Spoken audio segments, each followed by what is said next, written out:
Hello guys, एक बार फिर से स्वागत है आपका अपने यूट्यूब चैनल न्यू रेज पे।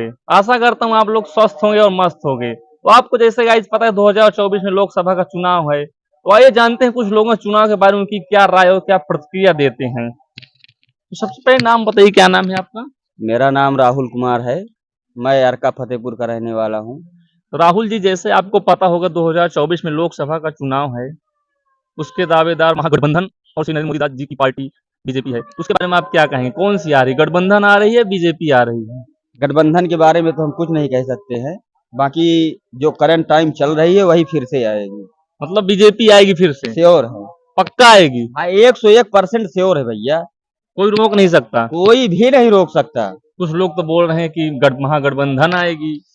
हाँ, तो अब 142 करोड़ जनता है, 2-4 करोड़ जनता इसी तरह बकबकाएगी ना।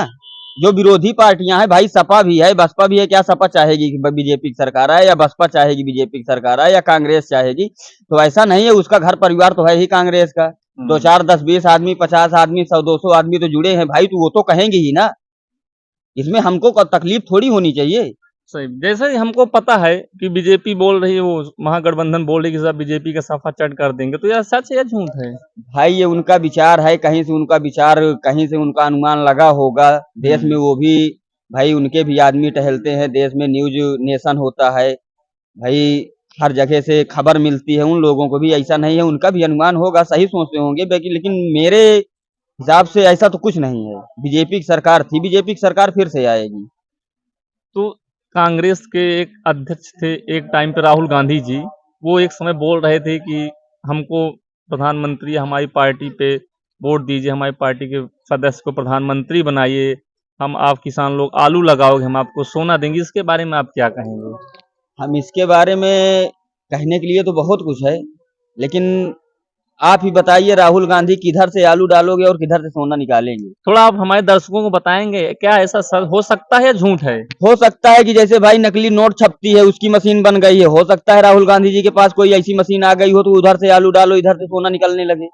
हो सकता है भाई। सही बात। तो जैसा कि आपने सुना होगा, अभी करंट रिसेंटली की बात है, स्वामी प्रसाद मौर्य को आप अच्छी तरह से जानते होंगे। वो एक विवादित बयान के लिए हमेशा पेश आते हैं। तो उन्होंने अभी एक विवादित बयान दिया है, जैसे कि हमने आज तक नहीं देखा किसी बच्चे को 8 पैर और 8 हाथ से लेकर जन्म हो, तो माता लक्ष्मी जी ऐसे कैसे है? क्या ये सच? कहाँ तक? क्या सनातन को ऐसे झूठा साबित करने के लिए कर बोल रहे हैं या ऐसे ही है? ये ये जो कह रहे हैं मौर्य जी, स्वामी प्रसाद मौर्य जी, स्वामी प्रसाद मौर्य जी को सनातन पे विश्वास नहीं है, ये हिंदू नहीं है। अगर ऐसा कह रहे हैं तो, अगर वो हिंदू ग्रंथ में पैदा होने के बाद भी अगर हिंदू ग्रंथ, अपने सनातन धर्म के बारे में अगर ऐसी बात कर रहे हैं, ऐसा वो कर रहे हैं, तो फिर मैं उनके लिए यही शब्द निकालूंगा कि वो हिंदू धर्म से नहीं है। पहली चीज, वो बेवजह मौर्य लगाते हैं।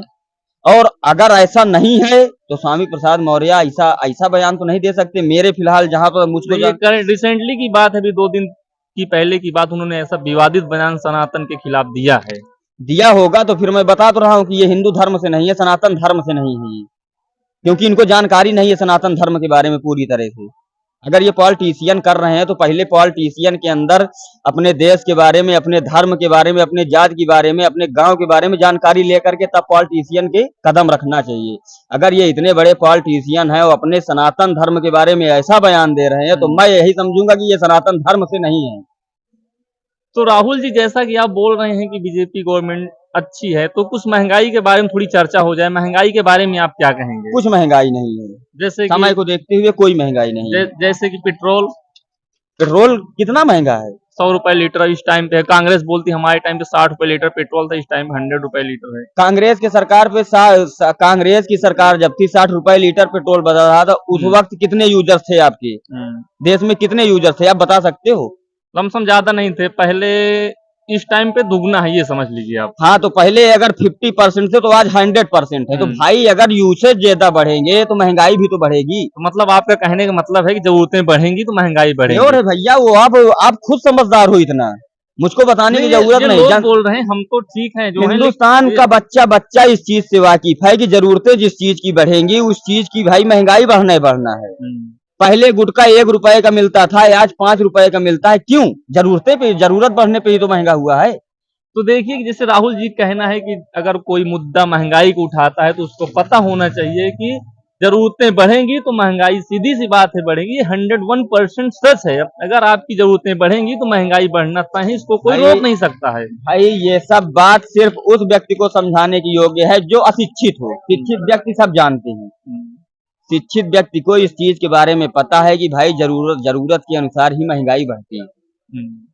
इसको बताने की जरूरत नहीं किसी को। गाइज राहुल जी से बात करके हमको बहुत अच्छा लगा। गाइज आप लोग ऐसे ही हमारे यूट्यूब चैनल न्यूरेस पे बने रहिए और देखते रहिए कुछ मजेदार और राजनीतिक वीडियो। जय हिंद।